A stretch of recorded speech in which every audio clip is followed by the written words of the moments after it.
Let's welcome Mr. Kareem Ture.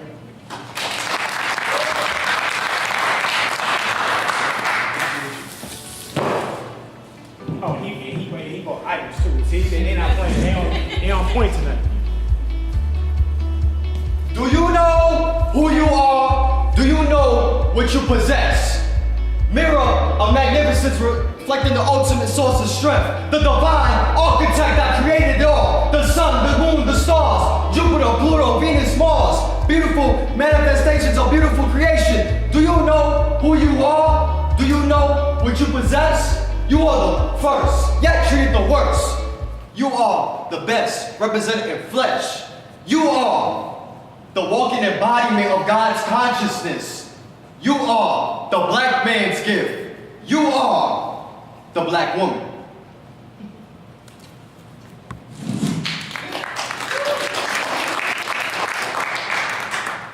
518Talks, how y'all feeling? All right, yeah. Brother William, thank you. So I like to start off by saying that I'm an artreprenuer. So I don't know if that's a new term coin. I thought of it today while walking here. So, like you said, my name is Kareem Ture. I'm an independent poet. I was born in Brooklyn. Well, I was born in Bridgeport, Connecticut, raised in Brooklyn, East New York, and I guess I can say that the ability for me to express, is it on?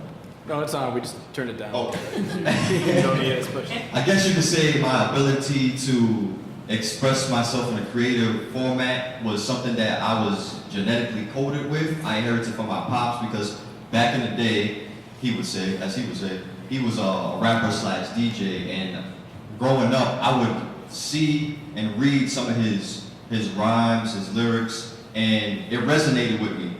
And I just didn't know, obviously, up until this point that I would be doing this, doing poetry, spoken word. I like to call it flowetry because, it has a flow to it. You know how we are, as a black person, you know how we are. We just like to flow, we just real innovative with words, as I told William earlier.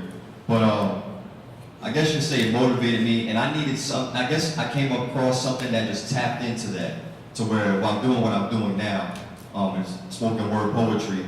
And it's amazing because when I like to read a lot, so when I was looking at the word education, and it's amazing how you were talking about it earlier, William, about education. When you look at the word education, it comes from the Latin word educos, which means to draw out. We just need to come across something that'll bring something that we've been genetically coded with, as I said, to bring that out. And then that's when we have our eureka moment, as they call it, where that light bulb goes off, and you go, wow, all this time I knew. Well, I didn't know I had this in me. So that was my thing about, that's one thing I discovered as a poet. So fast forward, I moved up here, Schenectady, New York around 2010, and I just, I graduated after going there for 2 years, because I transferred from high school from Brooklyn, New York. And in my time of being in Schenectady, New York, I would often come across their music program, and it would always catch my interest, but I never had, I guess you could say, the bravery to go in and try to express what I always had within me, and that was the love for poetry, because I would read other poets, just even music artists like Eric B., Rakim, Cool G Rap, Public Enemy, Grandmaster Flash. The golden era of hip hop, as they say. But I could just never find the courage to share that motivation and that art that I had inside me. And I would also too write down some stuff that I thought of that I was feeling, but I just, like I said, I never found that courage, that bravery. But that fear was brought out of me when I went to this poetry spot out in Albany called the Low Beat at the time, and that's what motivated me to say, you know what, let me just get over the fear, let me tackle the fear, and let me perform and get my workout, which is what I did, and the reception was beautiful. And that just instilled in me a confidence from that point on to go ahead and share my work as a poet. And I just kept on with that momentum. And also at work, I would share some of my poetry with some of my coworkers, and one of my coworkers actually told me, listen, you have the ability to write a book. As good as your work is, you have the ability to write a book. And I think that it will be very well received by people who read it, because my book that I wrote, the first one I wrote, was tackling multiple topics such as depression, family issues like with my brother and going through a tough time, black consciousness as far as like social, political issues that were going on, also conversations that I was having with different women, and they were expressing to me going through stress, depression, contemplating suicide. So I used those realities and I expressed it in a creative way through my first book. And to put the cherry on top, I went to another place out in Troy called Troy Kitchen. And it was in 2017, December. It was the last Poetic Vibe performance of the year. And I met a lady, and she came and saw me perform. And after my performance, I inboxed her thanking her for coming to support me, and I shared with her my work for my first book. And she said to me, you need to get this book out ASAP, because if you don't, you'll be doing the people who motivate you to write this a disservice. So I finally said, you know what, okay, let me just tackle the fear once again and face everything and rise, because that's what fear is to me. It's a two-way acronym. You're either gonna face everything and rise, or fear everything and run. And I chose the first option. So with me doing that, I was able to write my first book right here, titled Mahogany Scriptures. Thanks to everyone who read the prototype, I guess you want to say that. And also, thanks to my fiance for motivating me and pushing me. It was very, very stressful, because I was telling her, it's just not perfect, it's just not perfect. And she was like, listen, whether you think it is, it's still not going to be perfect. You're always going to have to make adjustments. You're always going to have to make alterations. Just take the feedback from those who read it, give you their input, and move on to the next one. So I came out with that first book, and I was able and fortunate enough, and I was blessed to have over $100 worth of sales.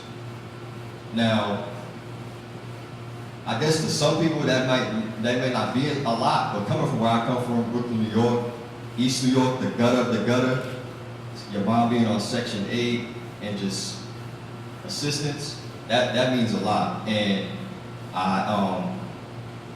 it was just real humbling. And the thing I got out of it was, if you can think about it in your mind, you can put it in your hand. I heard one person say that one time, and that's another thing that resonated with me. And there's just something about turning an idea with action and making it a reality. Because if you just have an idea but with no action, it's just a dream.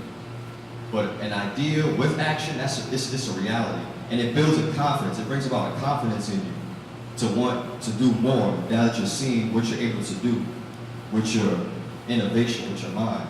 So I kept going, and I thought about what can I do more to expand and show and motivate others who feel like they have to put limits on themselves. So with people who I surround myself with, they push me to do even more. And what else I was able to create out of me writing my first book, I was able to create wristbands for my first book. This is one of them. It's brown. It has the title Mahogany Scriptures, and it has an African proverb on it, and it says, "A beautiful thing is never perfect." So I just kept on going. I stayed motivated, and I was working on my second book, which I just released this year, a few months back. And excuse me for a second. This was it right here, Chocolate Clouds, right here. My fiance helped me out with the title there. We went to the beach last year in Connecticut, and we made some alterations, and it came out beautifully. I felt like the picture went with the title. It has like a meditation vibe to it, if you look at it.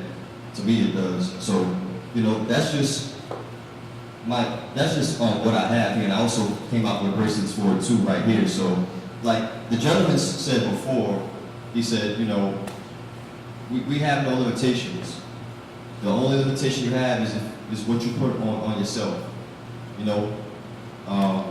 and it's very inspiring if you have people like the gentleman that came before me who are doing things. And speaking for myself and just us as black people, we're a visual people. So if we see things, it's one thing if people are just talking about it, they're just talking, and you're just like, oh, okay, you're not seeing what they're talking about being manifested, so you're just not motivated.